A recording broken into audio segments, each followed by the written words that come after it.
Good morning, Christ the King. I have a quick parish update to share with you today.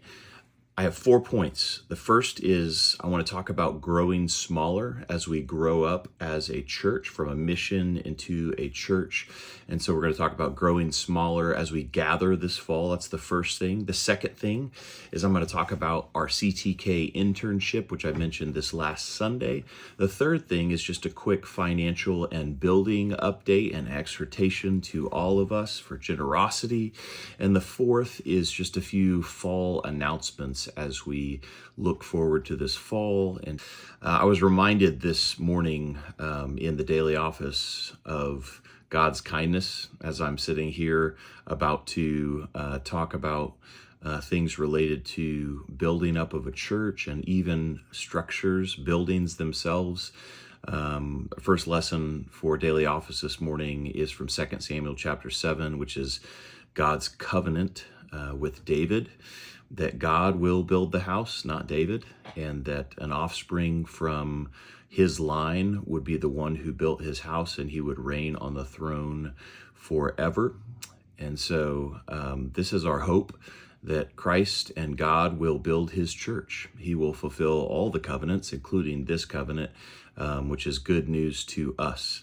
So here is the first point this morning: growing smaller as we grow up and gathering this fall. I want to invite you to consider hosting an evening prayer gathering or morning prayer gathering, midday prayer, even Compline, this fall, this winter, or spring. Our culture for gathering at Christ the King has been, thus far, it's been an open invitation to welcome as many people as possible for large evening prayer gatherings. And as we've grown, most people and most homes simply cannot accommodate that many people. And so we're going to have to shift our mindset.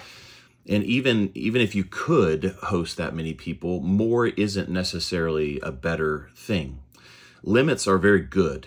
Now, most likely, we'll still have some no-limit gatherings, prayer gatherings in homes, but we desire to have more and smaller gatherings rather than fewer larger ones. And every season of life presents challenges to common devotion, so there is no shame in resting. There's no shame in the habit and discipline of just simply attending, of disciplining yourself to come to one or maybe a couple of evening prayer groups or prayer groups throughout the month. But taking a break is very important. We need white space on our calendars. But here's the reality: we also desperately need one another. We need shared disciplines of gathering, of devotion.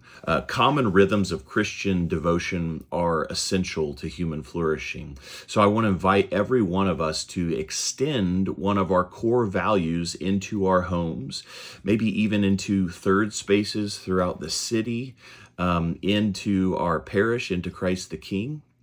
And that core value is hospitality. It's extending the welcome of Jesus. He has welcomed us, and so we welcome others. And so this fits with a lot of our culture at Christ the King. We talk about, and you've heard me talk about, living rooms and not classrooms. We want to have common shared spaces where we can be the household and family of God together. And so we invite you to open up your living rooms. We want to be the whole household gathered around the fire, as we looked at last Sunday. We want to get close to Jesus in prayer and in the scriptures. We want to have less of this, less screen time and more face-to-face time. And this needs to be a common and shared discipline, not just on Sunday mornings, although it absolutely starts there. We want to see these rhythms of common prayer, of common devotion, of gathering around God and the scriptures in the daily office, all over our lives and in our homes. Okay, so there are 2 different kinds of gatherings that we're emphasizing this fall. The first is daily office prayer gatherings. So that's morning, midday, evening, or Compline prayer gatherings.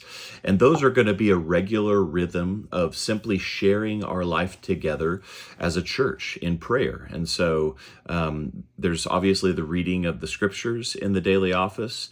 but these are not high preparation sort of gatherings. These are simply opening up our homes, opening up our Bibles and our prayer books, and praying together and gathering together.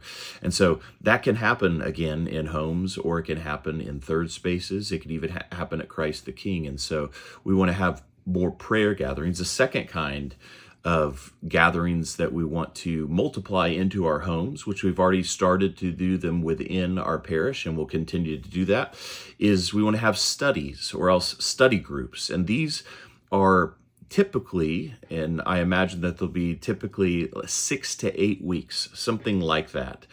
They can be shorter than that, but unless you have really good reasons, I don't think we should have them longer than that. And this is a short, tactical investment in going deeper into the scriptures. So primarily these will be Bible studies, but they can also be biblical studies. They can be studies of books. They can be studies of systematic categories. We've seen studies in sacramental theology and studies on the Holy Trinity. And so these can be different kinds of studies, but we want these to be oriented into going deeper into Scripture together for 6 to 8 weeks. That can be in homes, that can be at Christ the King, or that can be in other gathering spaces like the Chocolate Mousse or something like that. So here's maybe a couple of ideas, and I actually don't want these to be the thing that we do necessarily. I want you to be creative, to think about what God is stirring up in your life, how you might gather people together to pray and to open the scriptures together. Maybe you'd like to gather young moms and kiddos over for family prayer once a month on a Saturday morning, or to do a craft that gets the kids into the scriptures more. Maybe a small weekly Tuesday night evening prayer or a Lectio Divina gathering is what you desire. That's what you need. You need to be with others in prayer and deep prayer. Maybe you'd rather study a book of the Bible for 6 weeks, huddled by a cozy fire in the wintertime. That one sounds awesome to me.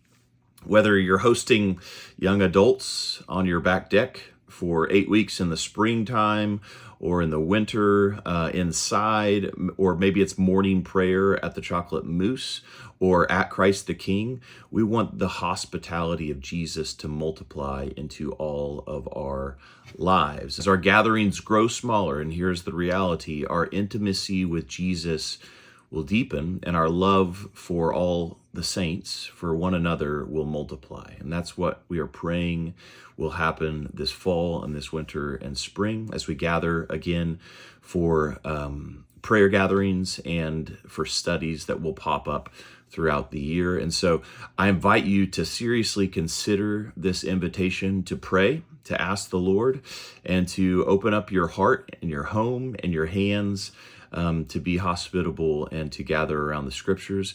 So please fill out the short survey.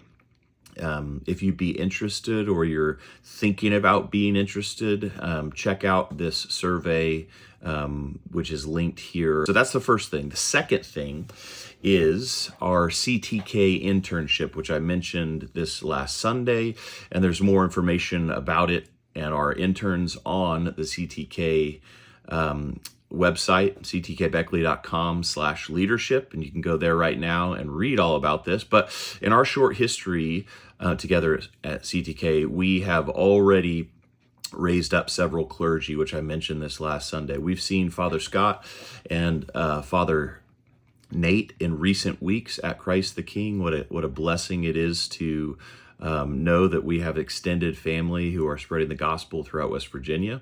And those were two men who were raised up and ordained to holy orders and sent out to plant churches. When we've seen in our midst Deacon Derek do the same. Now, we don't want to lose Deacon Derek, but we want to see more and more people equipped and trained. The church needs a robust and catechized and bold laity, everyone in the household of God. The church needs deacons serving in the midst of the people. The church needs priests who are serving sacramentally in the life of our church. And so I want to build that up, and the CtK Internship is one part of that kind of investment. This will be life-on-life mentorship that I will walk alongside 2 or 3 interns at a time, and internships will be shaped to fit the person who is being interned. So maybe it's someone who's thinking about going deeper into catechesis with children, and they need training for that. And so the internship would help to fund or completely fund even that person getting training to learn how to catechize children. Maybe it's just going deeper into Anglican theology, and so they'll join in with the Anglican Studies program in our diocese. Maybe they're already a seminarian. They're going to seminary online, and they want just practical ministry experience in the life of the church alongside their seminary. However it shapes. And we have a lot of different options for people to pursue theological education and go deeper into that. We want to invite interns to come to Christ the King. And actually, what I would love to see is more and more people from within our parish apply to become interns. And so you might not be like, I want to pursue holy orders. I want to be a priest. I want to be a church planter. I want to be a deacon. You might not think any of those things. You might just think, I want to go deeper into the scriptures. I want to go deeper into the life of God, into Anglican theology. If that's you, then the internship might be for you, and I would encourage you to apply. This is for local lay development. This is for building up a robust diaconate at Christ the King, and it's also for training future curates and church planters and priests and discerning those sorts of things. So I said this last Sunday that our 2 inaugural guinea pig interns are Logan Brown and Reed Hobdy. Both Logan and Reed are several years into their seminary education.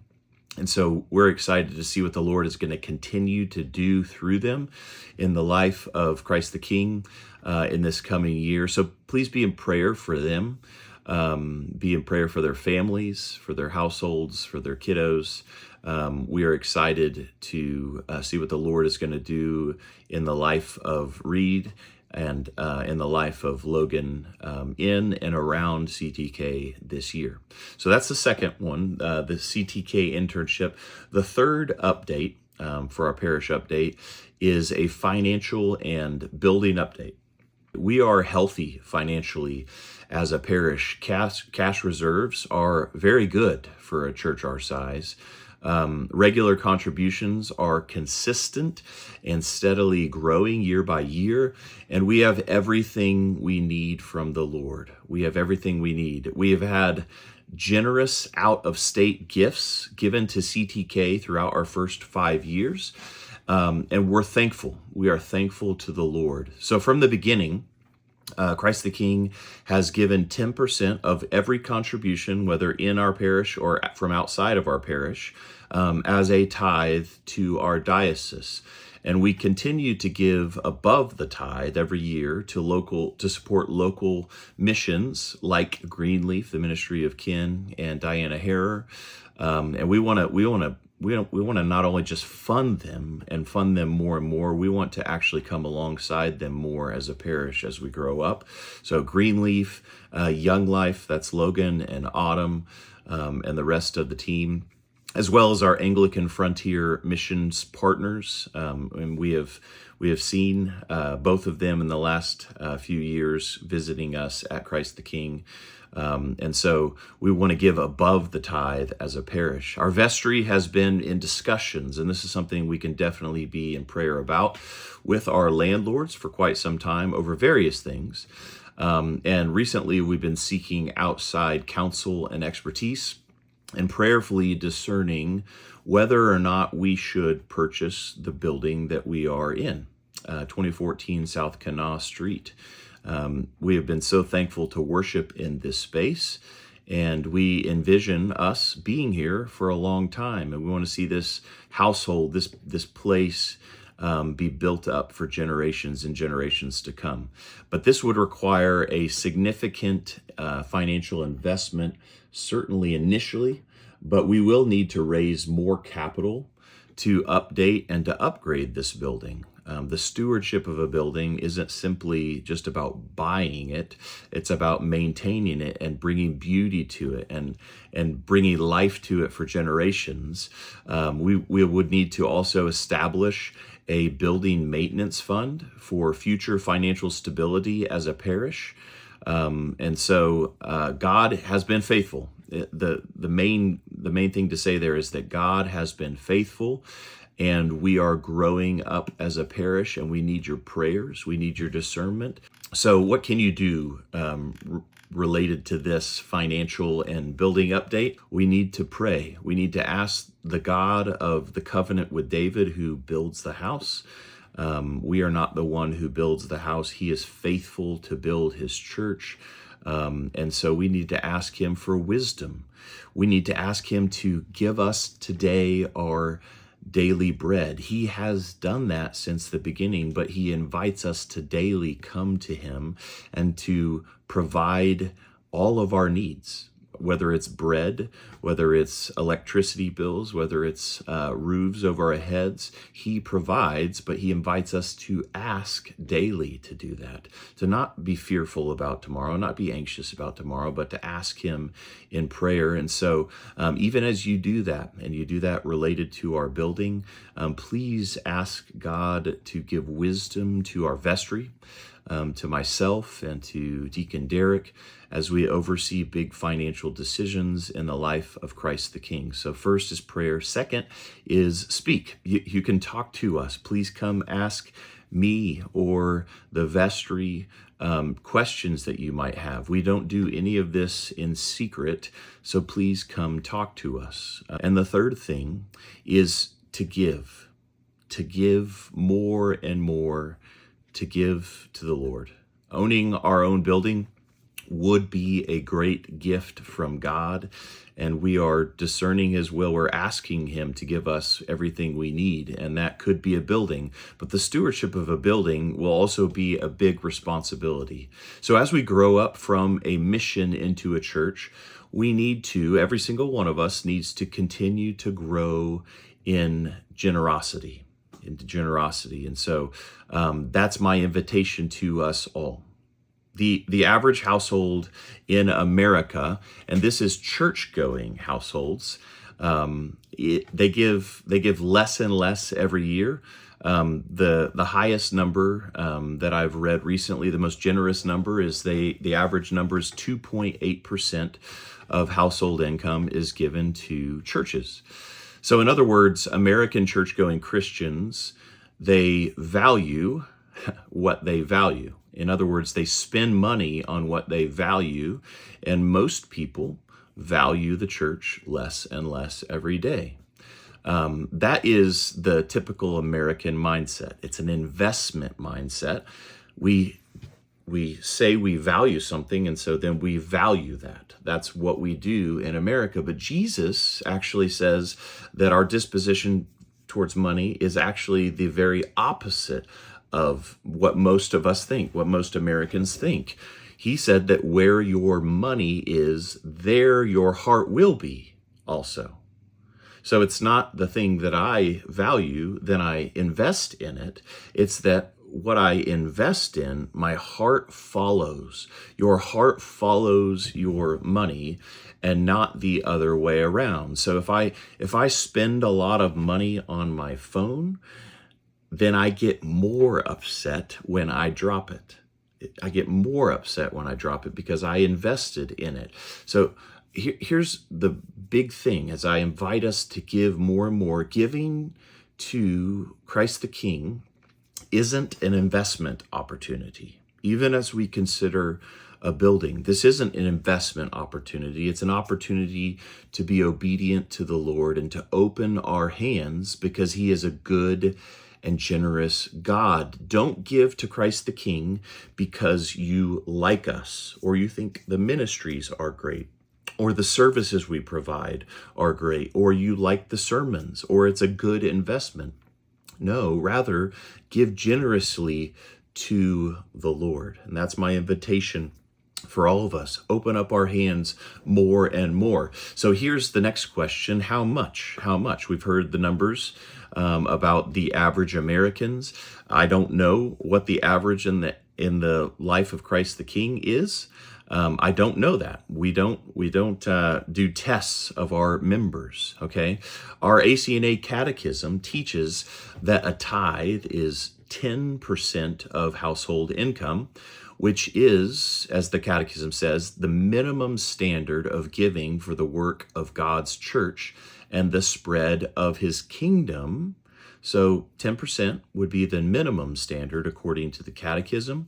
And there's a lot of scripture underneath that, and I would love to talk about that. But the Catechism goes on to say, yet I should give generously of all that God has entrusted to me. So the disposition is more and more to open our hands in generosity to others and to give to support the ministry of the church. As my mentor, Father Ben, always used to say, a tithe isn't a tip. It's not a tip. A tithe is 10%. That's what it means. So if your household income is $70,000 a year, a tithe is $7,000 or a little bit over $580 a month. So that would be 10% of household income. Tithing, giving 10% isn't a membership fee at Christ the King. It is not a membership fee. That is not what it is. You're not buying a service again. You're not paying your dues. Tithing is the basic Christian discipline of opening our hands in obedience to the Lord. It's training. As children need training to practice generosity in our lives, God invites each of us to give cheerfully. So what about you specifically? I want to invite you to open your hand just a little bit more. If your household is giving 2.8% of your income, begin by giving 3.8% of your income this month and maybe throughout the rest of this year. Maybe next year, give 5%. After 5 years, when you get to 10%, when you get to a tithe, keep going. Keep opening your hands generously to the Lord. Open your hands more and more to missionaries, to Greenleaf, to Young Life, to those in need as you walk on the road, as you get up and you lie down in your lives. Open your hands more and more. I invite you to give generously. So we're healthy financially as a parish, but we have a lot of growing up to do, and this is good, and it is a gift of the Lord. My fourth and final update is just a quick rundown of our fall announcements that are coming up, things that are happening in the next quarter in our church. On Saturday, September 27th, as I mentioned this last Sunday, the women will be gathering in Charleston, West Virginia at Hope Church for a West Virginia Anglican Church's women's retreat. So it's a day retreat from 10 a.m. to 6 p.m. Christina Given is Christ the King's local organizer. And so we invite you to register. If you go to our links on Christ the King's website, which we'll have linked here with this video, you can register for that. It's $25 for women. If you can't afford that, please come talk to us. We would love to support you in that. The Brotherhood of St. Joseph, or else our men's gathering, our monthly men's gathering, will begin again the last Friday of September. And so, gentlemen, if you are not a part of that group on Church Center, I invite you to become a part of that. We actually now are going to have a regular Episcopal visit on the second Sunday of October every year. And so this year, that second Sunday is October 12th. And we're excited to have Bishop Quigg be with us for our annual Episcopal visit this year. We'll celebrate confirmations that Sunday. Bishop Quigg will confirm those who have been catechized in following Jesus with us, who want to come for confirmation. That's for both adults and youth who have completed our catechesis classes. So please come talk to me or to Deacon Derek if you want to come be confirmed when Bishop Quigg comes on Sunday, October 12th. I invite you to make plans, every effort to be there that Sunday. It's going to be an awesome celebration.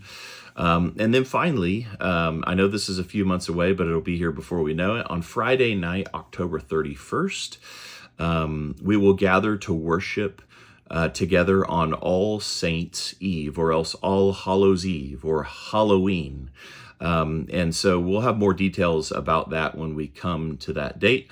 Very often our kiddos and even some of our adults are in costume. We'll gather to worship King Jesus. And then we'll go out for the life of the world and gather some candy, or the other way around. We'll do a survey here pretty soon to figure out what would be the best time for most people for that October 31st Friday night, All Hallows Eve or All Saints worship together.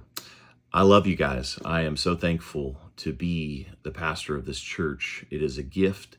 And it is a great honor, and it is a stewardship that I take seriously. And so please be in prayer for me. I know that you are. I feel it. I know it. And I'm just thankful to be your pastor. So if you have any questions, please reach out to me. God bless you. I hope you have a great day and a great week.